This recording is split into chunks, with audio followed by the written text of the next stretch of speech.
Gucanio gatagati ka ruriri rwa ukabi na Kipsigis itũra-inĩ rĩa Goffin Kaunti ya Narok nĩtanyĩtwo gũkinya mũthia thutha wa County Commissioner wa Narok George Natembeya kuuga ugitiri nĩ ugacirithitio na gĩkĩro kĩnene. And going forward, wakati mambo yote yametulia kabisa, imekuwa sawa sawa, nataka tukae chini kama viongozi wa Narok na tujiulize maswali, kwa sababu hii mambo ya vita imekuwa inatendeka kila mara. Leo hii naambia kule Melelo kuna mtu mmoja amekuwa anajaribu sana kuleta vita Melelo, maana anauliza vita ya Narok wewe unapigana Melelo, mbona Melelo hakuna vita sahi? That stupid question, mtu anajiuliza hivyo. Njukanĩrĩro ĩno nĩ thararĩtie mĩhang'o ya mũthenya thutha wa andũ matanyihĩire 200 gũtigwo matarĩ na ũikaro kana gĩa kũrĩa thutha wa nyũmba ciao gũcinwo. Atongoria matiganĩte kuma kaunti ya Nakuru nĩ morĩtie arũi nao a kaunti ya Narok gwetha kĩhonia kĩa ndũgamo ici kuona cia ya kwĩherera na gũcũngĩrĩria hathara nene.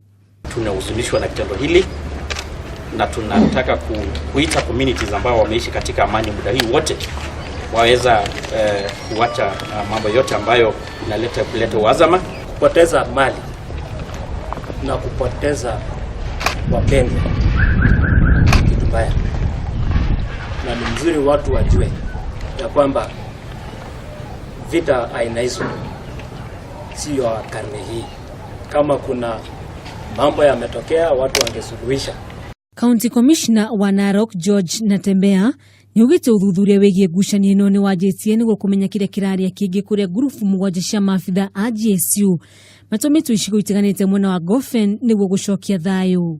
Lakini jambo la kushangaza ni kwamba hiyo area inendwa ni kati ya sekta 7 ambazo tumeweka askari permanently huko wakati wa hiyo operation, wanalinda hiyo sehemu usiku na mchana, na hakuna mtu ambaye alisikia. Wale mausauti ambao walikuwa pale hawakusikia, wale wananchi ambao walikuwa pale pia wameshangaa tu asubuhi kwenda kupata kwamba hayo mauaji yamefanyika pale. Tungependa kusihi watu wetu wajue kwamba hii mauaji ya jana sio kati ya wale ya vita ambayo imekuwa inaendelea kule Narok South.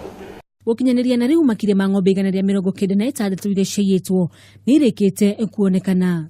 Oho Natembeya nĩakumithĩtie ateti arĩa marakuruhanio na ngahihai-ini akiuga uthuthuria nĩ wambĩrĩirie. And as we said, and even the IG has commented on this, there are people that we're investigating. This investigation is still at a very infant stage, so there's nothing much we can say. But the claims to the fact that there could be political incitement in this are quite credible, and we believe that at the end of this investigation we'll be able to bring some very prominent people to book, if indeed we establish that indeed they participated in this. Leaders from Bomet and Kericho and any other leader from this county, that they should not incite other Kenyans, or they should not incite people from Narok. Narok has leaders, and if it doesn't, it has not gone beyond our leadership. That's the governor and other leaders in this county. No ona kũrĩ ũguo Natembeya nĩugĩte gĩkuũ kĩa mwana wa mĩaka 12 gĩtiumanĩte na njũkanĩrĩro icio, akiuga ũyũ ũrarĩ mũtino o ta ũrĩa ũngĩ. Handũ-inĩ ha Kameme TV, rĩtwa rĩakwa nĩ Wanjugu wa Wachira.